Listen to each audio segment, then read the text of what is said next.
BRS ఎమ్మెల్యేల అనర్హత పిటిషన్పై విచారణ ముగిసింది. తదుపరి విచారణను ఏప్రిల్ 2న వాయిదా వేసింది సుప్రీం ధర్మాసనం. బీఆర్ఎస్ తరపు లాయర్ దామ శేషాద్రి నాయుడు 2 గంటల పాటు సుదీర్ఘ వాదనలు వినిపించగా ఏప్రిల్ 2న స్పీకర్, అసెంబ్లీ సెక్రటరీ తరపు న్యాయవాదులు కౌంటర్ వాదనలు వినిపించనున్నారు.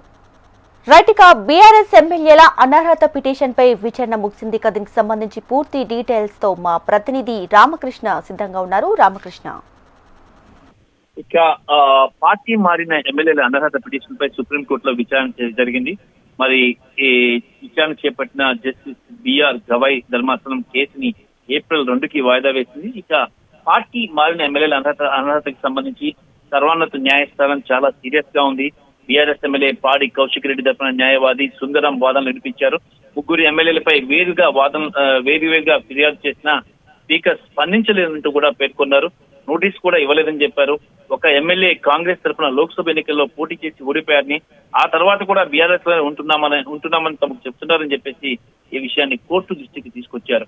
ఫిర్యాదులపై ఏం చేస్తారో 4 వారాల్లో షెడ్యూల్ చేయాలని కోర్టు ఆదేశించింది. అయినా పార్టీ మారిన వారికి స్పీకర్ కనీసం నోటీసులు కూడా ఇష్యూ చేయలేదనే అంశాన్ని ఈ రోజు కోర్టు ముందుకు తీసుకొచ్చారు బీఆర్ఎస్ న్యాయవాదులు.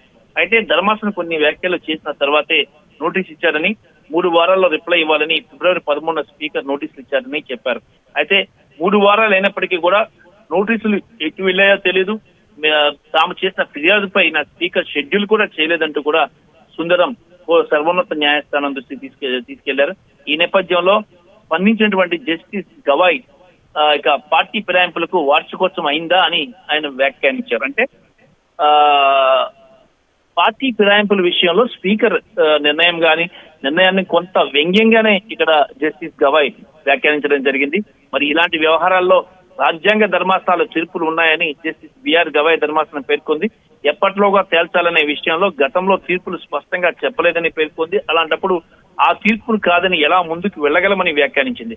ఉన్నత ధర్మాసనాల తీర్పులను ఎలా తిరిగి రాయగలమని ప్రశ్నించింది. మరి అలాగే పిటిషనర్ల వాదనలు ముగియడంతో విచారణ కూడా సుప్రీంకోర్టు ఏప్రిల్ 2కి వాయిదా వేసింది.